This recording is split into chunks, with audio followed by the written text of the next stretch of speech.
Hello friends, welcome back to my YouTube channel. ഇത് വ്യാഴാഴ്ചത്തെ video ആണേ.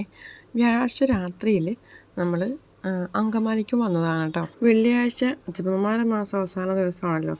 അപ്പോൾ അന്നത്തേക്ക് അഭിമോക്ക് വൈറ്റ് ഫ്രോക്ക് വാങ്ങിക്കാൻ വേണ്ടി വന്നതാണ്. അങ്കമാലി ഫെസ്റ്റ് നടക്കുന്നുണ്ട്. അതിൻ്റെ ഒരു സൈഡിലാണ് ആ ലൈറ്റ് ഇങ്ങനെ നിറഞ്ഞു നടക്കുന്നത്. വൈകിട്ട് 3 മണി തൊട്ടാണ് ഇടദിവസങ്ങൾ കേട്ടോ. ഡ്രസ്സ് വാങ്ങിയിട്ട് വേണം യൂദാപുരത്ത് ഊട്ടുത്തിരുന്നാളിന് പോകാനാണ് കേട്ടോ. 2.5 ലക്ഷം പേർക്ക് വേണ്ടിയിട്ട് ഒരുക്കിയേക്കണ ഊണാണ് കേട്ടോ. യൂദാശ്ലീഹയുടെ ദിവസം അത് വ്യാഴാഴ്ചയാണെങ്കിലും എല്ലാ ദിവസവും ഇവിടെ കുർബാനയും നൊവേനയും കാര്യങ്ങളൊക്കെ ഉണ്ട് കേട്ടോ. തന്നെയല്ല നമുക്ക് എപ്പോൾ ആണെങ്കിലും ഇപ്പോൾ പ്രാർത്ഥിക്കുകയും ചെയ്യാം കേട്ടോ. ബുധനാഴ്ച ദിവസം കൗൺസിലിംഗ് ഉണ്ട്. കുമ്പസാരിക്കാനുള്ള സൗകര്യം പ്രത്യേകം ഒരുക്കിയിട്ടുണ്ട് കേട്ടോ. ഒരു സൈഡിലൊരു സെക്ഷനായിട്ട് നമുക്കൊരു 6-7 അച്ഛന്മാർ അവിടെ കുമ്പസാരിപ്പിക്കുക ഇരിപ്പുണ്ട് കേട്ടോ. പിന്നെ നമുക്ക് മാതാവിൻ്റെയും യൂദാശ്ലീഹയുടെ രൂപ സൈഡ് വെച്ചിട്ടുണ്ട്.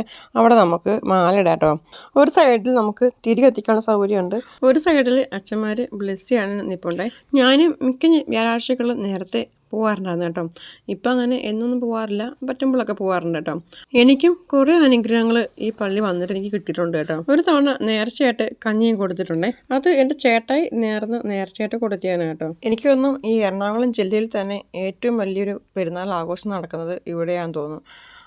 എല്ലായിടത്തും പെരുന്നാൾ നല്ലൊരു ആഘോഷം തന്നെയാണ്. പക്ഷേ ഇവിടെ നമുക്ക് ആ ഒരു ആഘോഷങ്ങളിലും വലുതാണ് ഇവിടുത്തെ ഊട്ടുസദ്യ പെരുന്നാൾ ആഘോഷം എന്ന് പറയുന്നത്.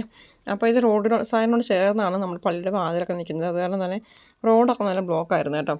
അതുകൊണ്ട് വണ്ടി കുറച്ചങ്ങ് ദൂരെയാണ് കൊണ്ട് പാർക്ക് ചെയ്തത്. പിന്നെ നടന്നു വരുമായിരുന്നു കേട്ടോ. 2.5 ലക്ഷം പേർക്ക് ഒരുക്കിയേക്കണ ഊട്ടുസദ്യയാണ് കേട്ടോ. രാവിലെ മുതൽ പള്ളിയിൽ നല്ല തിരക്കാണ് കേട്ടോ. ഞങ്ങളിപ്പോൾ വൈകിട്ടാണ് എത്തിയത്. അപ്പോൾ നല്ല തിരക്കാണ്. 2 സൈഡിലായിട്ടും യൂദാശ്ലീഹയുടെയും മാതാവിൻ്റെയും രൂപം വെച്ചിട്ടുണ്ട്. ഈ 2 സൈഡിലും മാലയും ഉണ്ട് കേട്ടോ. നമുക്ക് ഈ മാലകൾ വാങ്ങിയിട്ട് മാതാവിൻ്റെയും യൂദാശ്ലീഹയുടെയും ഒക്കെ രൂപത്തിൽ നമുക്ക് തൊട്ട് വണങ്ങി പ്രാർത്ഥിക്കാം കേട്ടോ. ഈ മാല ഇടാനാണെങ്കിൽ പോലും 2 സൈഡിലും നല്ല ക്യൂ ആണ് കേട്ടോ. എന്നിപ്പോൾ പെരുന്നാൾ കൂടി ആയതുകൊണ്ട് നല്ല തിരക്കായിരുന്നു കേട്ടോ. ഒരു വിധത്തിലാണ് ഞങ്ങൾ ഒന്നിട്ട് രൂപ മുത്തി വണങ്ങി വരാൻ പറ്റിയത്. ഞങ്ങൾ മാല ഇടാൻ വരുന്നതിന് മുമ്പ് തന്നെ പോയി ബ്ലെസ് ചെയ്തായിരുന്നു കേട്ടോ. അത് കഴിഞ്ഞിട്ടാണ് മാല ഇടാൻ വന്നത്. ഇതിപ്പോൾ കുർബാനയും നൊവേനയും കഴിഞ്ഞ ഒരു സമയമാണ് കേട്ടോ. 2 സൈഡിലും മാല ഇടാനുള്ള തിരക്കാണ് കാണുന്നത്. അതുപോലെ കൂപ്പൺ വാങ്ങിക്കാനുള്ള തിരക്കും. ഇഷ്ടംപോലെ കച്ചവടക്കാരും ഉണ്ട് കേട്ടോ. പെരുന്നാളെങ്കിൽ പിന്നെ ഇഷ്ടംപോലെ കച്ചവടക്കാരും ഉണ്ടാവും. കൈ നിറയെ കാശ് കൊണ്ട് വേണം പെരുന്നാളിന് വരാൻ. കണ്ണി കാണുന്നതൊക്കെ നമുക്ക് വാങ്ങിക്കാൻ തോന്നും. ഈ കച്ചവടക്കാരിൽ ചിലർ നല്ല വിലയ്ക്ക് വിൽക്കുന്നവരുണ്ട് കേട്ടോ. ചിലർ വില കുറച്ച് വിൽക്കുന്നവരുണ്ട് കേട്ടോ. അപ്പോൾ ഇതാണ് നമ്മുടെ പള്ളിയുടെ ഫ്രണ്ട് കേട്ടോ. റോഡ് സൈഡാണ് പള്ളിയുടെ ഫ്രണ്ട് വരുന്നത്. പള്ളിയുടെ ഓപ്പോസിറ്റാണ് വണ്ടി പാർക്ക് ചെയ്യാനുള്ള സൗകര്യങ്ങളുള്ളത്. നല്ലൊരു വലിയ ഗ്രൗണ്ടുണ്ട് കേട്ടോ. അപ്പോൾ അവിടെയാണ് ഊട്ടുസദ്യ കൊടുത്തുകൊണ്ടിരിക്കുന്നത്. റോഡ് സൈഡിൽ നല്ലൊരു ക്യൂ നിൽപ്പുണ്ട് കേട്ടോ ഊട്ടുസദ്യക്ക് കഴിക്കാൻ കയറാനാട്ടെ. അങ്ങനെ ഞങ്ങളും ഊട്ടുസദ്യ കഴിക്കാൻ ക്യൂവിലൂടെ കയറി നിന്ന് കേട്ടോ. ഒരു 4 ലൈനുണ്ട് റോഡ് സൈഡിൽ തന്നെ. ഈ ഊട്ടുസദ്യ രാവിലെ തുടങ്ങിയതാണ് കേട്ടോ. 2.5 ലക്ഷം പേർക്കുള്ള ഊട്ടുസദ്യ എന്നാണ് പറഞ്ഞു കേട്ടത്. പക്ഷേ 2.5 ലക്ഷം അല്ല കേട്ടോ, അതിലും കൂടുതൽ ആളുകളുണ്ടായിരുന്നു തോന്നുന്നു കണ്ടിട്ട്.